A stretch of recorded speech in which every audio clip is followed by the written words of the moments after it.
आज मैं आपके सामने वायाकॉम 18 जिसने रिसेंटली आईपीएल स्ट्रीम किया था आपके डिजिटल मोड के अंदर, उसके बारे में हम बात करेंगे। और ये कंपनी हमारी टीवी 18 के ग्रुप से निकली है। कंपनी की शेयर होल्डिंग पैटर्न के अंदर भी एक बहुत बड़ा चेंज आया है। रीसेंट फंड इन्फ्यूजन की वजह से इस कंपनी के अंदर जो टीवी 18 की शेयर होल्डिंग है अब सिर्फ 13% रह गई है। और रिलायंस इंडस्ट्रीज का एक मेजर कंपोनेंट अब इस कंपनी के अंदर शेयर होल्डिंग के पैटर्न से आ चुका है। और रिलायंस इंडस्ट्रीज आज की डेट में इस कंपनी में 60% ओन करेगी गोइंग फॉरवर्ड। वायाकॉम 18 की अगर पूरे के पूरे लैंडस्केप की अगर हम बात करें तो इतना पता चल गया है कि उसके अंदर जो दो कंपोनेंट मेजर बनेंगे वो होगा, एक तो आईपीएल का जो कि एक पूरा फोकस रहेगा हमारा स्पोर्ट्स एक्टिविटीज के अंदर, और सेकंड कंपोनेंट जो वो बना रहे हैं वो है जियो सिनेमास का। जियो सिनेमा की जो इंटीग्रेशन वायाकॉम 18 के अंदर हो चुकी है, तो इतना पता चल गया है कि एंटरटेनमेंट स्पेस के अंदर जियो सिनेमा एक बहुत बड़ा कंपटीशन देने वाला है नेटफ्लिक्स, हॉटस्टार, अमेजॉन प्राइम को। क्योंकि ये एक इंडिया की इकलौती कंपनी है जिसका अब इस टाइम ग्लोबल कंपनीज के साथ कंपटीशन लगेगा। और जियो सिनेमा भी एक बहुत एग्रेसिव अप्रोच इंडिया में रख रहे हैं। रीजन बीइंग वो एक जो कंसोलिडेशन लेके आएंगे अपने टेलीकॉम बिजनेस के साथ, इस बिजनेस को जोड़ के, जैसे कि एक वैल्यू एडेड सर्विसेज जो ऑलरेडी वो दे रहे थे। मुझे लगता है कि इससे इनके सब्सक्राइबर बेस बहुत तेजी से बढ़ सकते हैं।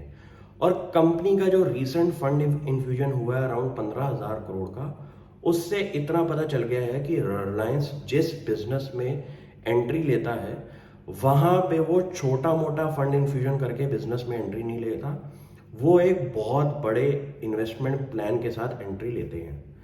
इतना पता चल गया है कि इंडिया के एंटरटेनमेंट स्पेस के अंदर एक बहुत बड़ा एंट्रेंट आया है और इनकी पार्टनरशिप पैरामाउंट ग्लोबल के साथ जो हुई है, जो एक की शेयर होल्डर है अभी भी वायाकॉम 18 के अंदर, तो इसमें एक बहुत बड़ा सिनर्जी फैक्टर भी आएगा।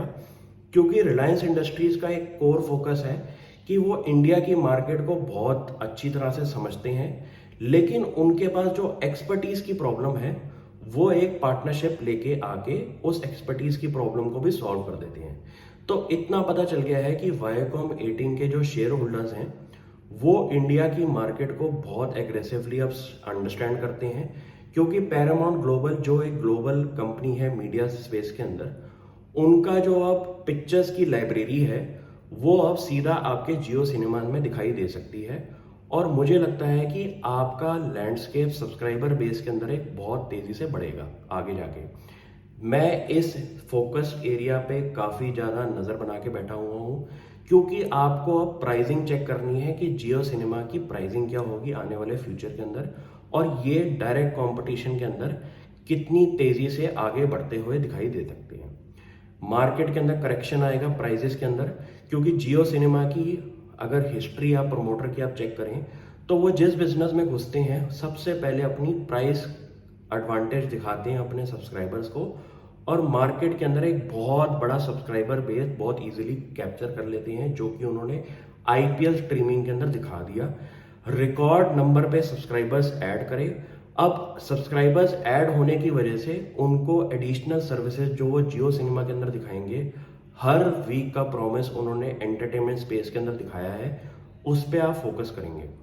क्योंकि एक इंडियन ऑडियंस का जो टाइम है एंटरटेनमेंट देखने का, अगर वो उन्होंने कैप्चर कर लिया तो वहां पे एड रेवेन्यू भी बढ़ेगा और कंपनी का सब्सक्रिप्शन रेवेन्यू भी बढ़ेगा। और कंपनी की पूरी जो डिफरेंट ब्रांड्स हैं रिलायंस इंडस्ट्रीज के अंदर कंज्यूमर फेसिंग, उनकी एडवर्टाइजमेंट भी इन सब्सक्रिप्शन मॉडल के अंदर आपको दिखाई देगी, जो भी आप चीजें देखेंगे इन सब्सक्रिप्शन के अंदर। मैं इस फोकस एरिया पे अभी नजर बना के बैठा हुआ हूँ, और ये एक लॉन्ग टर्म बेट है, इसमें आपको जल्दी फायदा नहीं दिखेगा फाइनेंशियल नंबर्स के अंदर। तो इस चीज को भी ध्यान से स्टडी करें। Thank you.